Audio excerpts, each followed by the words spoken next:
Hello everybody, it's Cassie. Welcome back for another Heffy Doodle video. Today we are going to be making a slimline card with some great products. Let's talk about those products. This is the Dear to Me stamps along with the matching dies. And then I have this. This is the Tree-mendous Peekaboo tree dies. I'm going to just use the leaves on this, but it is a fabulous die set. We're also going to be using the Slimline envelope number 10 die. Yes, we are making our own envelope. And then I have the Grassy last border die. I do bring in some other dies, but this is what we're using for now. So I've got some Heffy Doodle alcohol marker friendly cardstock. I've put all of my images into my Misty, and I'm going to bring in some Maker Forte Eclipse black ink. We'll stamp that down, and then I'm going to flip that and stamp it again because why not? You know, if you've got the extra room, let's stamp up a bunch of images, and that way if we have leftovers, you can make another card. I love that. I mean, we already are going to have our markers out, right? So let's get into our coloring. I'm going to put all the colors up on the screen, and I'm trying to make this look like a fall scene, but these are non-traditional colors that I'm going to be using.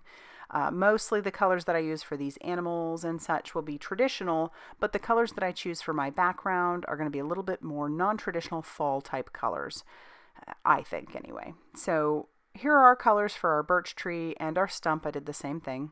And then for our deer, I didn't grab traditional browns. I'm grabbing some Ys. So this one is the Y32.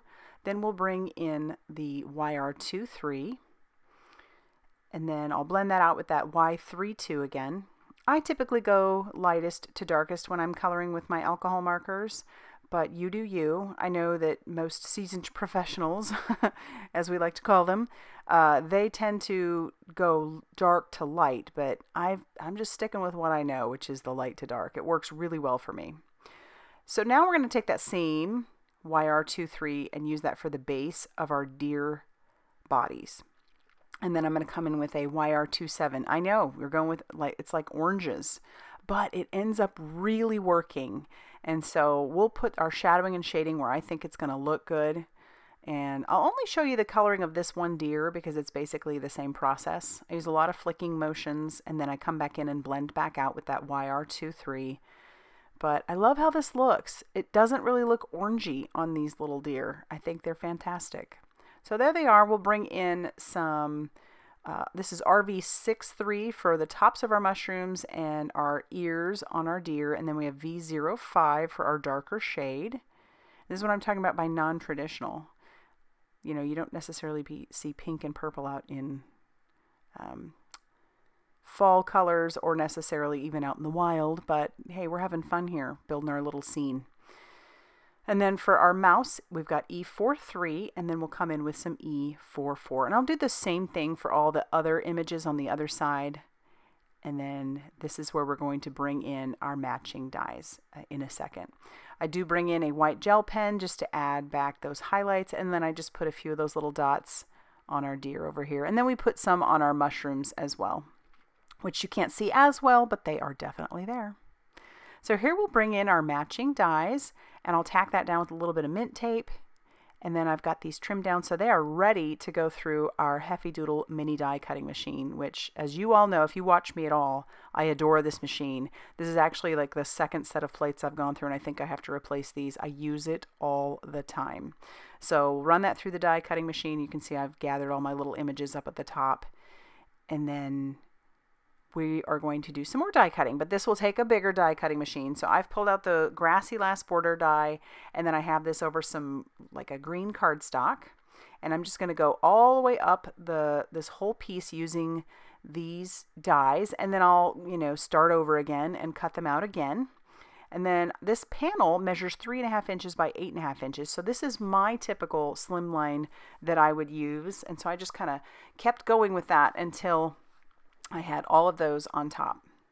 And now I'm bringing in some peeled paint distress ink, and I'm trying to add the shadowing like it looks like this is going uphill. So the grass in the forefront, it's highlighted, and so it looks like what's behind would be a hill. And so it looks like eventually the scene will look like you are descending down that hill from the top to the bottom. And so yeah, that's where I'm going with my shadowing, just bringing it in at the bottom, testing out where I think it would go. And then I'm not concerned about like splotches of ink on there. I'm just wanting to get some of that color down. I can cover up some of that with the scene I'm going to be building, so I'm not worried about it. And then just gluing that as we go up the top. Now I'm going to bring in this die. I didn't show this in the beginning. This is the Stitched Slimline Trio die. So I'm going to take this and run this through my die cutting machine, and then we're going to have this beautiful stitched border all around the edge. And this will measure 3.5 inches by 8.5 inches. It's perfect. And now it's time to do our scene building. So I'll bring in the birch trees, and I want those to look like they are coming off the top. I love doing this with my scenes, making it look like there is more going on beyond the card. So to look at this, it's going to look like the birch trees are going up and beyond. I love that. And also that they're going, you know, right and left beyond as well. And we're climbing up that hill with these birch trees. I couldn't go much further down because then the birch top would have shown. But this is how you can make things like this work for Slimline as well. And I'm not worried about the grass completely covering it because we have all those leaves. Do you see all those die cut leaves up there? Yes, I die cut all of those using that Tree-mendous Peekaboo die, tree die. And so now we'll just start placing our pieces where we think they're going to look good.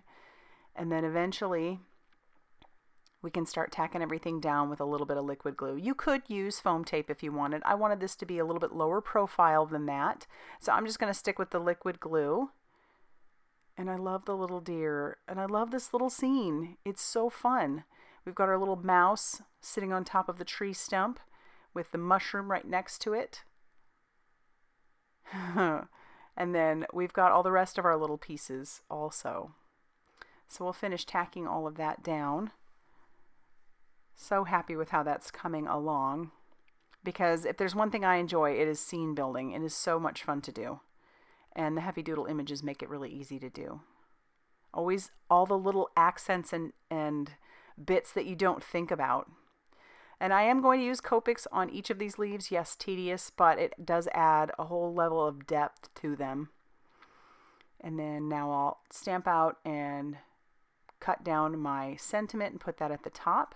And now we can just start using this tool to tack down each of our leaves. I mean, this is like embellishments without the profile of an embellishment typically that it would bring.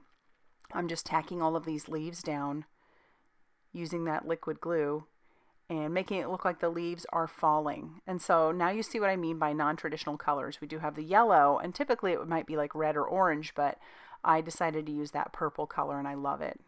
Our card base measures 7 inches by 8.5 inches. We're scoring that at 3.5 inches. And I think we're going to have to do something on the inside, because if you know me, I definitely like to do that.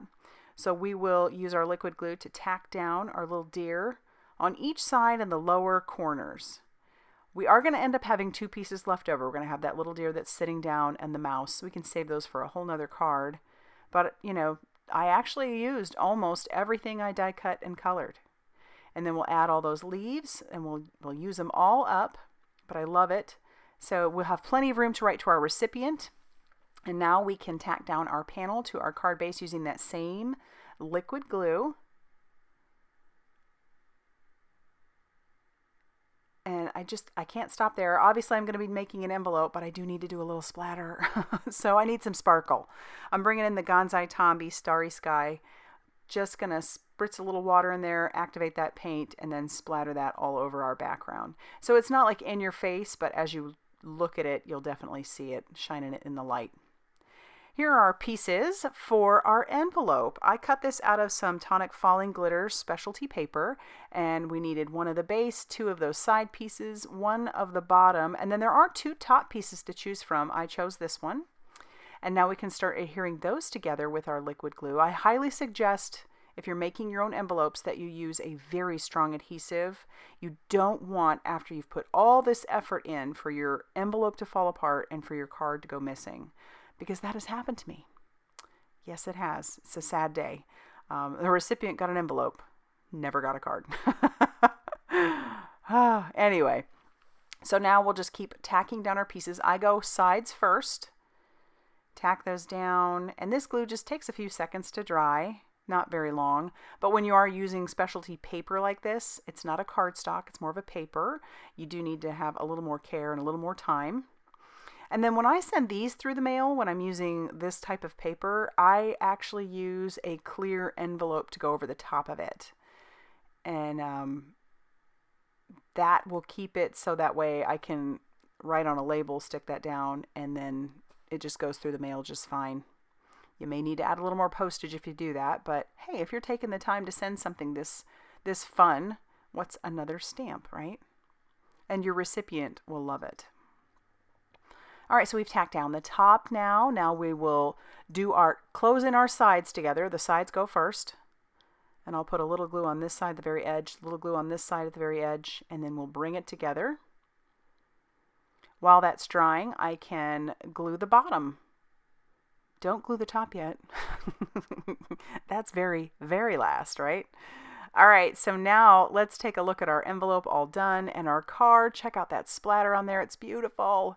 And we have this fun fall scene with non-traditional colors, and it fits in our beautiful envelope so easily. Check that out. Yes.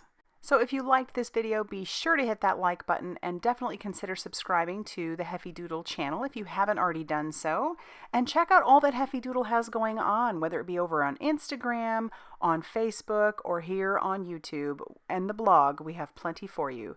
As always, thanks for stopping by, and I'll see you very soon in another video. Bye, everybody.